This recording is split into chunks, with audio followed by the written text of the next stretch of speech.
Le coup d'État le plus nul. Parce qu'au détour d'une prière, lorsque le président Bazoum est rentré dans les toilettes pour faire ses ablutions, crac, crac, crac, on a acheté une serrure de 4500 francs et on lui a enfermé. C'était tout. Il n'y a pas eu de déplacement d'hommes, de troupes ou de blindés pour prendre des points stratégiques. Non. On a enfermé quelqu'un dans des toilettes. Et comme ça, on a réussi à faire un coup d'État. Avec moins de 10 000 francs. 4500 pour la serrure. Ensuite, celui qui est allé chercher à prendre, comment on appelle ça, le transport pour aller faire acheter les passes et avec de pouvoir faire le communiqué, aller à la télévision pour faire le communiqué. Tout ça, mis dans un panier, un paquet cadeau, c'est 10 000 francs. Le coup d'État le plus nul et le moins cher. Parce qu'il n'y a pas eu de déplacement. On n'a pas utilisé du carburant. Non, non, non, non.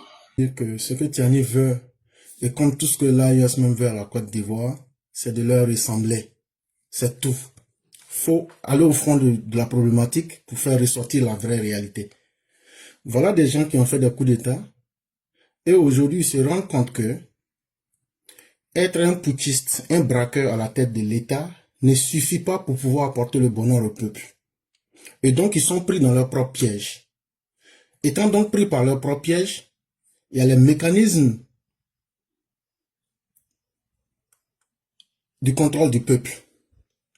D'abord, on prend des armes, on prend le pouvoir par la force, ce qui fait peur au peuple. On casse la dynamique politique qui est en place, on viole la Constitution, on est le plus violent, on s'impose. Une fois qu'on arrive à s'imposer,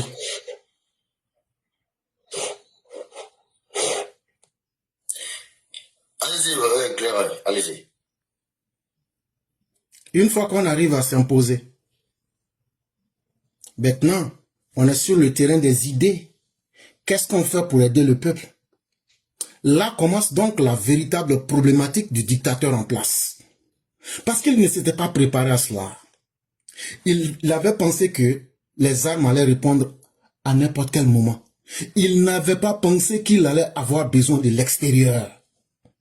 Et quand le dictateur du Burkina Faso, ou le Tunkia du Niger, ou encore Assimi le Goitreux, se rend compte qu'il a besoin de l'extérieur, qu'il doit aller demander des fonds.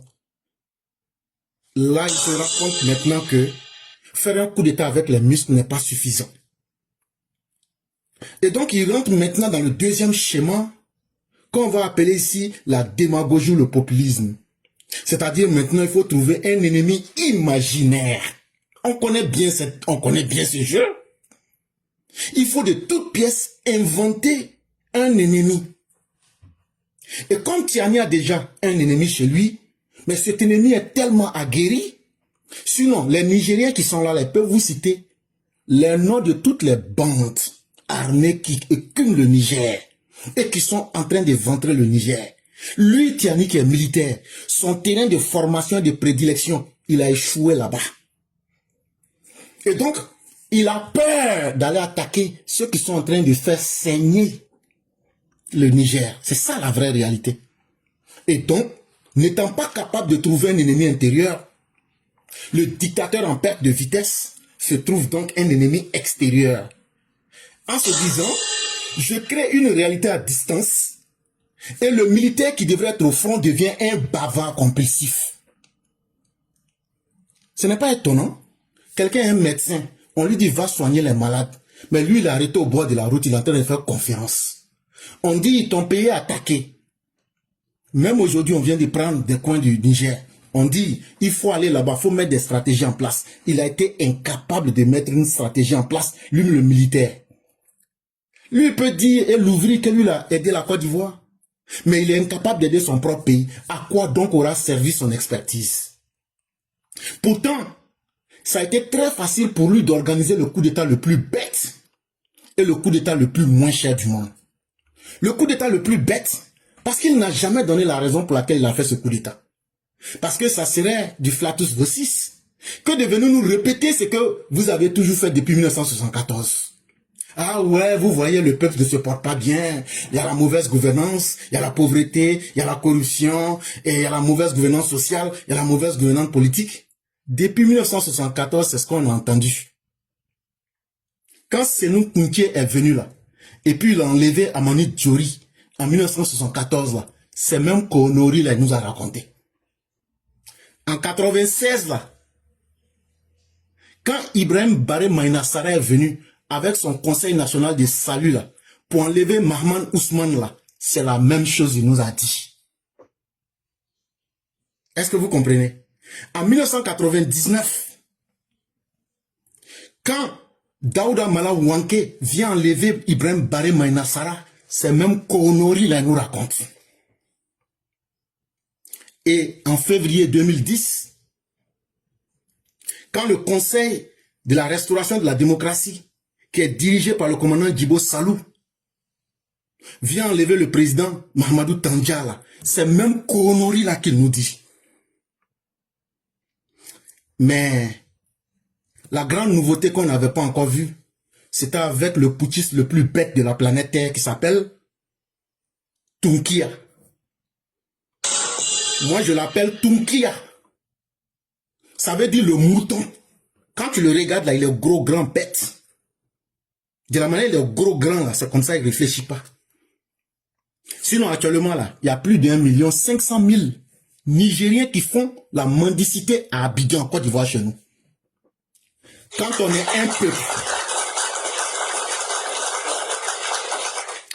est un peuple qui utilise la mendicité pour augmenter son PIB,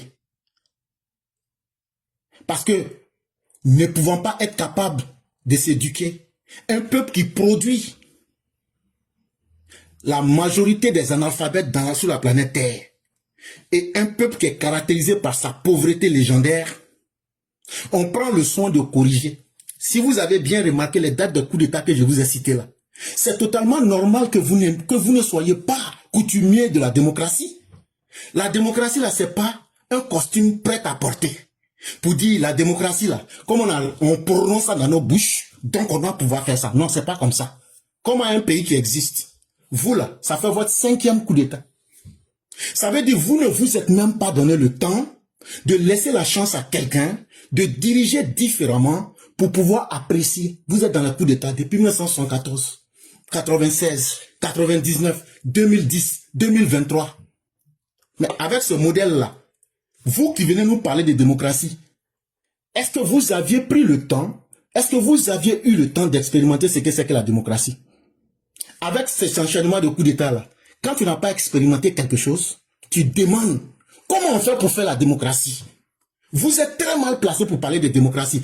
Parce que avec l'exemple que je viens de vous donner là, le Niger n'a jamais connu de démocratie. Donc quand vous venez parler de démocratie, je vais vous donner un coup facile pour débutants. La démocratie là, la première chose que vous devez comprendre là, c'est pas un habit, c'est pas un boubou du désert qu'on porte. La démocratie là, ça commence d'abord dans les têtes. Et quel est le premier élément qu'on exige en démocratie? C'est la souveraineté du peuple. Ça veut dire quoi?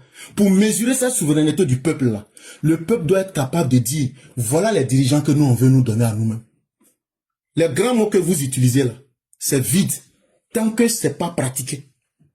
Pour savoir que le peuple est souverain là, le peuple doit être capable d'aller dire, voilà, telle personne, on la veut comme dirigeante, et on lui donne le temps de voir ce que la personne peut faire. Ça, c'est vraiment un élément simple, et on fait ça par le suffrage universel.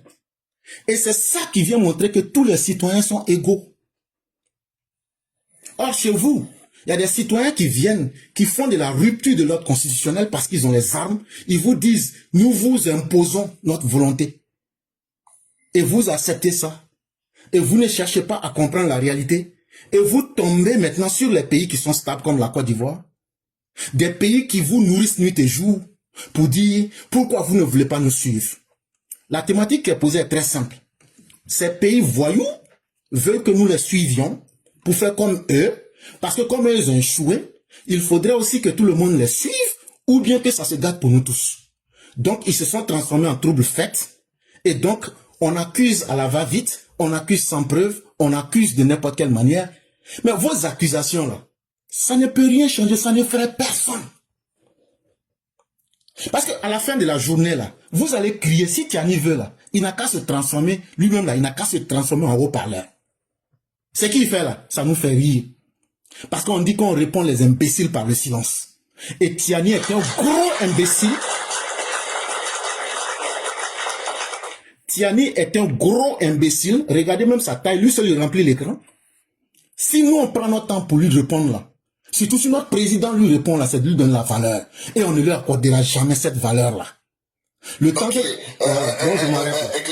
On vous écoute, on n'a même pas... ça dit qu'on veut, tout le monde veut se coucher en 30 secondes parce qu'il y a la contradiction, il y a des Nigériens qui sont montés. Donc, en 30 secondes, éclaire, en 30 secondes, s'il te plaît, en 30 secondes. Voilà.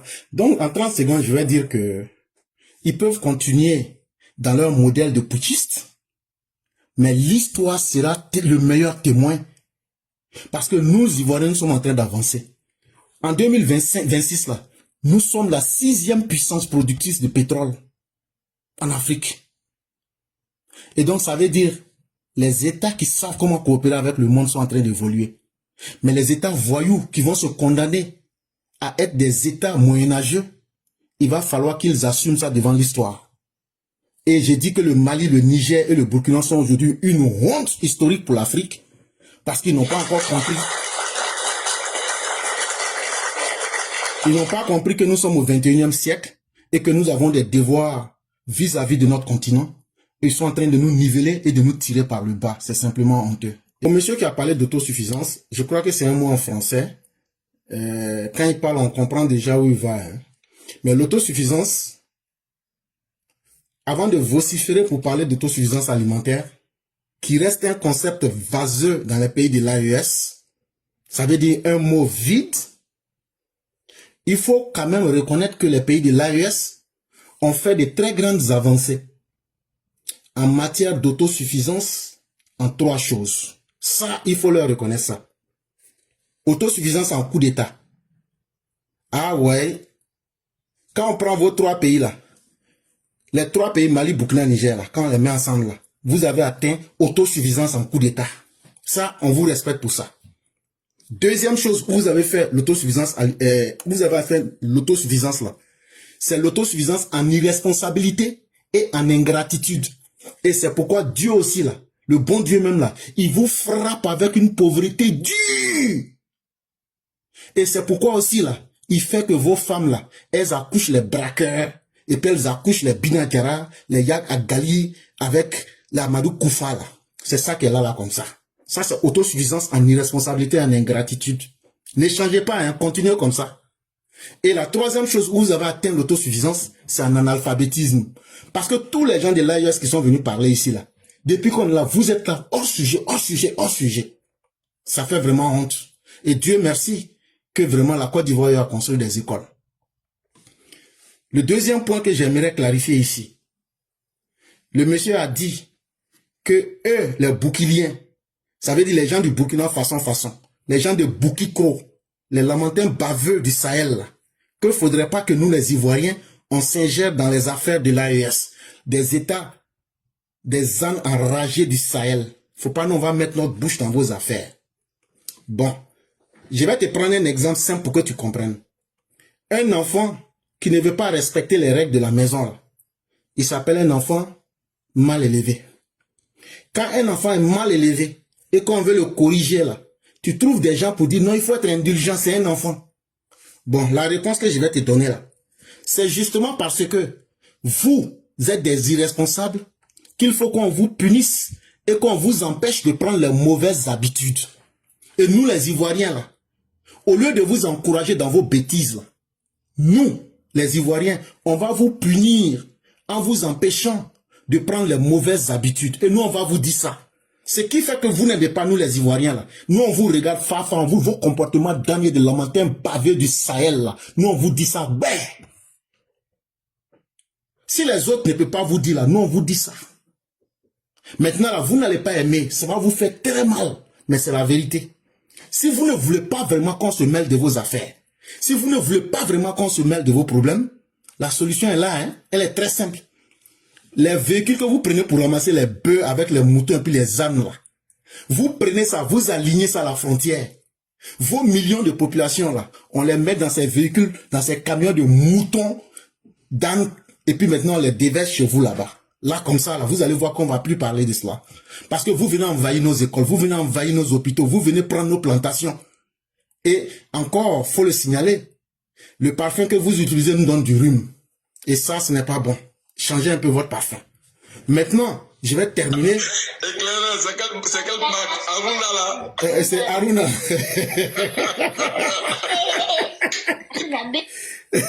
Maintenant, je vais terminer.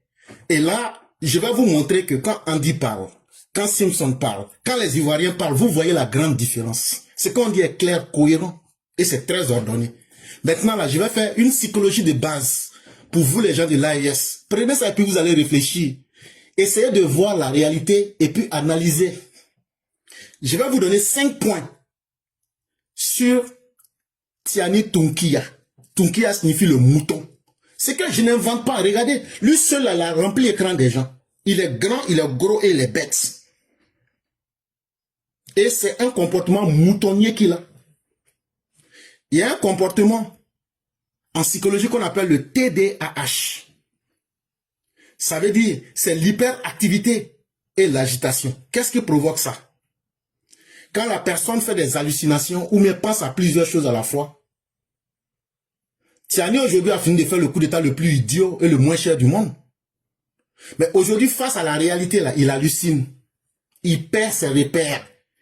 Et ça se voit rapidement, il a peur d'aller au front.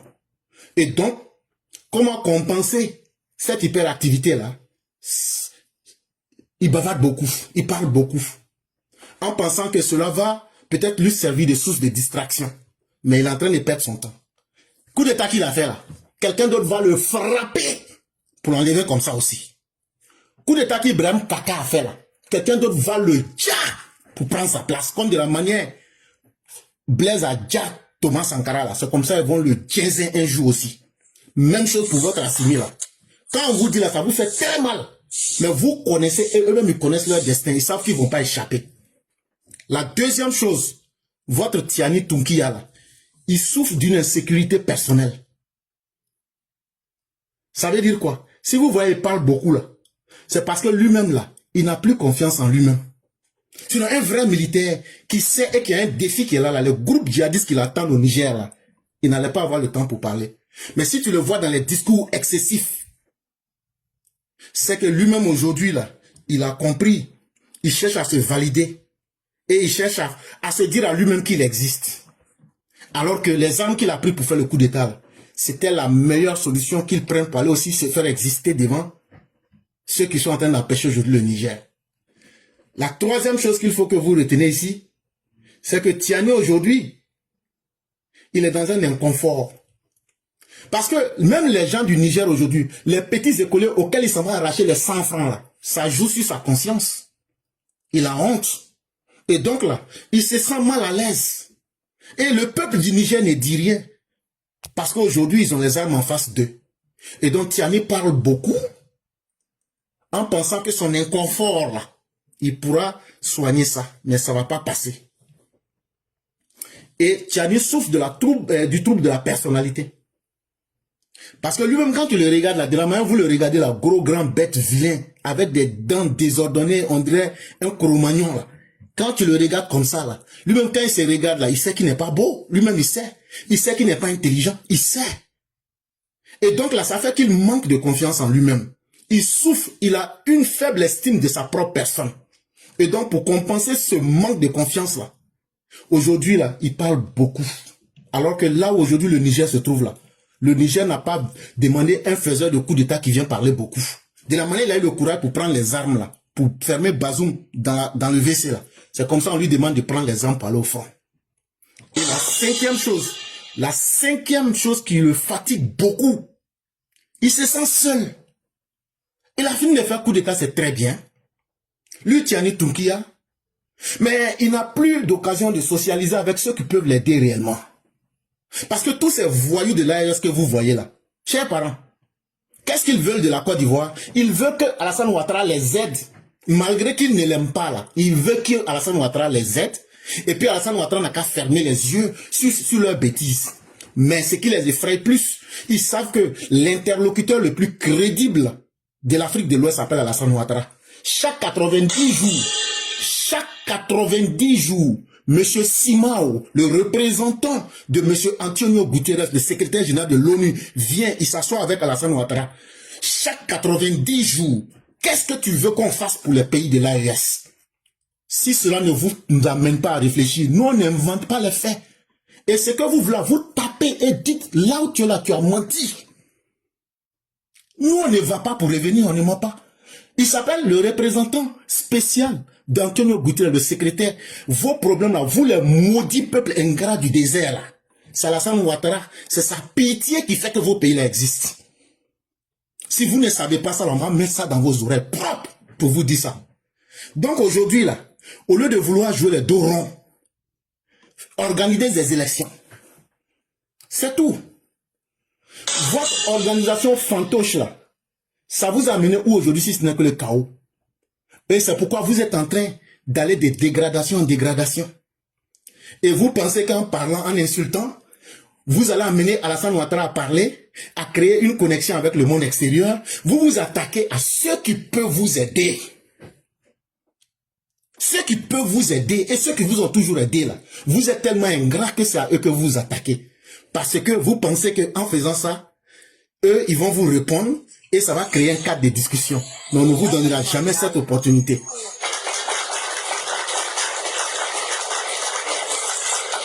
Et donc, mon ami.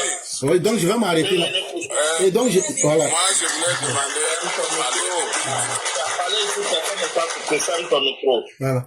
Et donc, je vais demander.